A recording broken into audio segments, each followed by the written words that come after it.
Magandang gabi. Mang Edgar! Kumusta? Mang Edgar from Pampanga. Siya ay asawa ni Beth. Ay, nahiya. Alam mo yung mga lalaki, ang hirap talaga sabihin, I love you, lalo kung on air. Pero dami talaga yun namang lalaki lagi nagsasabi nun, parang hindi nakapani-paniwala. Parang ano na, nakakaumay. Niya naman.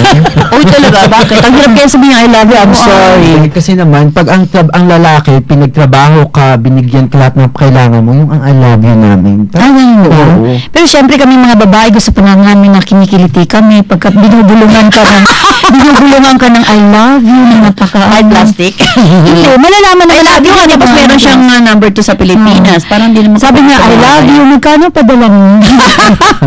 ang sakit kaya sa OFW yun, no? Kapag iti-text ka lang kung malapit na ang sweldo mo, o kaya yung may pabibili na mga kailangan sa school, o di ba? Tsaka puro na lang needs. Tsaka puro na lang needs ang itatanong sa'yo, o kailangan natin babayaran yung ganito, ganun. Hindi man lang nag-alala, kumusta ka na dyan, okay ka lang ba? Masakit balikod mo. Oo, masakit balikod mo. Kung masakit, wala akong pakialam.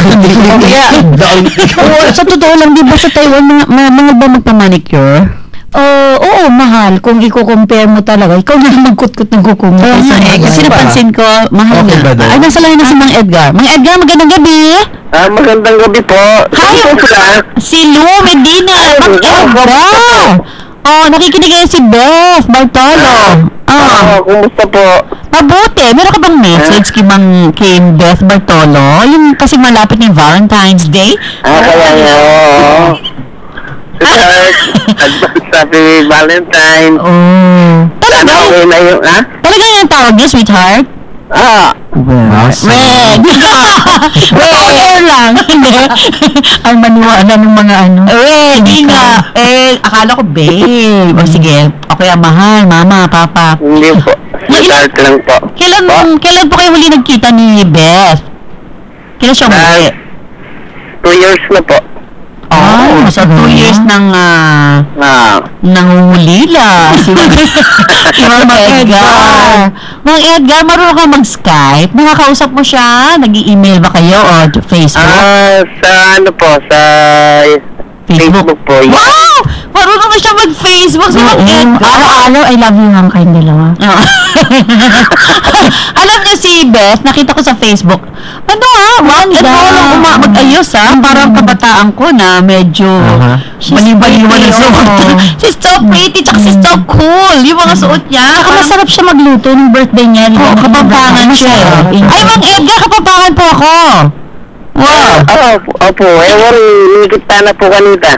Wow! Kaya mo medyo mabilis lang. Sabi lang kita naman kami. Kasi may pinabili ako sa Taiwan na halos maligaw kami sa bus.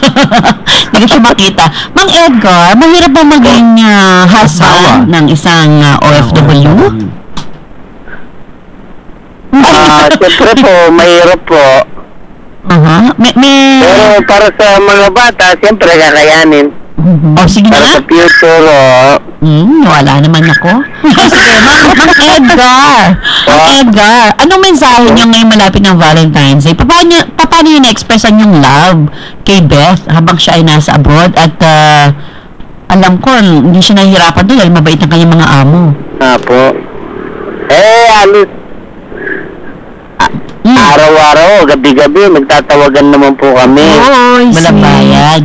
Pagtapos yung babae po, meron kayo ibang ka-close. Wala naman. Wala. Maniwala ko hindi nga.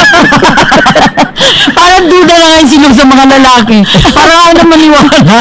Sir Edgar, bakit natatawa niyo kayo sa sinasabi mo? Parang totoo. Natatawa po ako sa inyo Chinismis natin si... Nakikinig pa naman si Beth. Sabi niya, ba't? Yung asawa ko, faithful. Baka sabihin ni Beth na gano'n, ha? Faithful kaya asawa? Palagay niya. Siyempre po. Charing! Oo nga, tinakausap mo na daw yung isa Ayan, si Mang Edgar.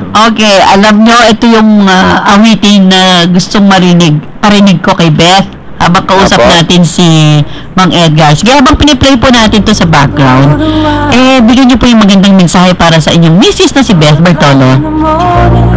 Sige po. Go! Hello, sweetheart. I love you. Malapit ng Valentine. Advance. Advance. Tagalogin mo na. Advance padala.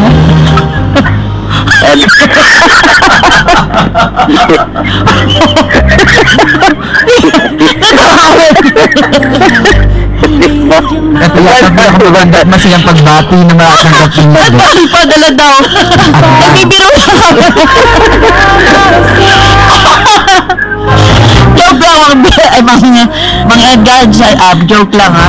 Kasi talaga ako Maria, maloko talaga to si Maria. Ano po ang inyong love song, favorite theme song? Ay, ang gusto niyong awitin ni Beth. Anong favorite song ninyo together? Yung kanta po ni Kenny Rogers, yung I Will Always Love You. Meron ba si Kenny Rogers? Meron. I Will Always Love You. O yan, Beth I Will Always Love You daw. Hindi naman, nag-emote na nga si Beth doon, pinapatawan niya. Oo nga, hindi comedy show. Maraming salamat Mang Edgar. Nandiyan po ba yung mga anak ninyo? Yung bunso po. Pwede pakausap niya, baka gusto yung batiin ng mama niya. Dorothy, dali! Alam kaming oras, so 10 minutes na lang. Dorothy! Kami Ma'am Lu. Oo, Dorothy! Si Tita Lu, hindi na to. Ay, Dorothy, batiin mo mama mo, nakikinig ngayon sa Taiwan. Batiin mo, mama mo, nakikinig ngayon sa Taiwan, si Beth. Sige po. Sige. Good evening po. Anong mensahe mo sa nanay mo? Ano sabihin mo? I love you! Wow! Naman! Kaya Beth, nabawi nga kasi inokray namin si Mang Edgar. Nabawi na, hindi ko naman nalakoid si Dorothy. Dorothy, maraming salamat! Bye! Sige po. Okay, tulog na iha. Bye-bye. Mang Edgar, bye-bye. Ayan, kasi wala natin yung oras, nakapilo na si Pearly. Parang programa na ito mga taga-Taiwan. Kasi mga taga-Singapore dito matawag eh. 632-882-2376 at 632-88278. Mapapanood kami sa aming website, sa ating archive, no? Bukas mapapanood nyo na itong mga pinagagawa namin kalokohan. Sa www.gabaynongofwinternational.com. O, balikan natin si Mary Yang. Ano naman mga common problems na nilalapit sa iyo bilang presidente ng Filipino community sa Taiwan, ng mga OFWs na yung mga basic problems lang, yung mga anong gagawin pag hindi pinag-day off, paano kausapin yung amo, or kaya kinaltasan ako ng ganito, paano ko mababawi, or yung mga problems such as yung nagbayad ng malaki sa Pilipinas, tapos pagdating yun, hindi naman pala gusto yung amo, pwede ba ma-transfer? Pero hindi kasi ganun kadali pag gusto mo i-transfer yung sarili mo katulad ng Hong Kong. So sa Taiwan kasi dapat valid reason na matayan ka ng alaga or hindi ka na pinapasahod. So case by case talaga. Hindi yung, kasi akala ng iba, pagdating mo doon, basta hindi mo na nagustuhan, transfer ka na. So parang mayroon silang notion na ganun. So hindi po tama yun. So talagang dapat nga, sabi nga nila, sa laki ng placement, tapos di mo naman pala gusto ang amo, magtitiis ka. Usually ba nang gusto ayaw ng mga among Taiwanese sa mga Pinoy? Mga DH, domestic helper, or household managers. Hindi nakakaintindi. I mean, talaga naman mahirap silang, hindi naman mag-English. Hindi sila marunong sa Singapore, marunong mag-English. Pero kasi yung mga mga Indonesians, napakagaling nila bago sila ipadala ng government nila. Train talaga sila dun sa language. Mandarin. Oo, Mandarin. So siguro sa part ng Pilipinas, next time, pag-iina yung pagtuturo ng Mandarin. Kasi kahit naman sa ang trabaho pag may dispute, di ba, hindi mo siya maayos kasi hindi nagkakaintindihan. Communication. Oo, may contact. So siguro kahit na yung tao mismo personal, dapat matuto na rin siya pagdating niya doon. Dito kasi dalawang linggo lang tuturuan. Paano naman, kausap mo pa, teacher mo, Bisaya, so hindi ka magkakaintindihan. Tulad ko. Hi to Lisa Almodiente ng Kaohsiung, Taiwan. Magaling ito mag-Mandarin. Caretaker siya doon. Nakikinig sila. Mga FB friends, BFF. Yan. So ano pa bukod doon? Hindi marunong magluto yung mga Pilipino. So siguro kahit di ka marunong magluto dito, pagdating mo doon, seryosohin mo yun. Ay, naku. Kasi hindi ka na may pagluluto ng amo mo, di ba? So pagka natuto ka ng mga skills na yun, siguro lahat naman hindi marunong, hindi naman tayo in-check. Pero magiging observant ka sa lahat ng gagawin, tapos magpasensya ka. Kasi minsan minsan kadalasan, yung amo ko, ginagawa ako, pinagsisilosan ako. Natural, naka-shorts ka nang kita yung kuyukot mo, hindi ka pagsilosan. So siguro maging proper din lang. Mga problemang ganun yung pinag-iinitan ako. So siguro sa part ng mga workers, matuto ka rin napapaano ba, matapos lang ng tuwalya. Hindi naman ganun. Si Mang Nestor, singit natin. Mang Nestor, magandang gabi. Ito yung tawag. Para ba ito kay Jerry? Kanina to. Mang Nestor, magandang gabi. Mang Nestor. Yeah. Magandang gabi po. Oo, taga saan po kayo? Taga Marikina po ako. Parang gwapo rin Mang Nestor. Ilang taon na kayo nag-boses? Parang gusto ko mag-jacket. Nakalimutan mo na ako, Miss Luz. Ako yung na-aksidente sa Taiwan dati. Na-interview na ako. Na-interview. Kaya lang, ang gusto ko, ito nga natagpuan kita dito sa station ngayon. Yung station na ito. Panoorin mo ako. Gabay ng may website kami, gabay ng OFWinternational.com. Click mo lang. At lahat ng mga kalokohang ginagawa namin sa ere, nandun lang naka-archive.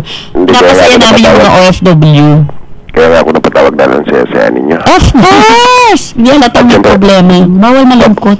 Mabati na rin ako ng Happy Valentine. Yes! Yung boses mo. Gusto kong sabihin sa... Si Mary ang galing sa Taiwan, palis na siya this week. Ni hao. Hindi ba? Ni hao. Hindi lang po ako alam po. Buti na.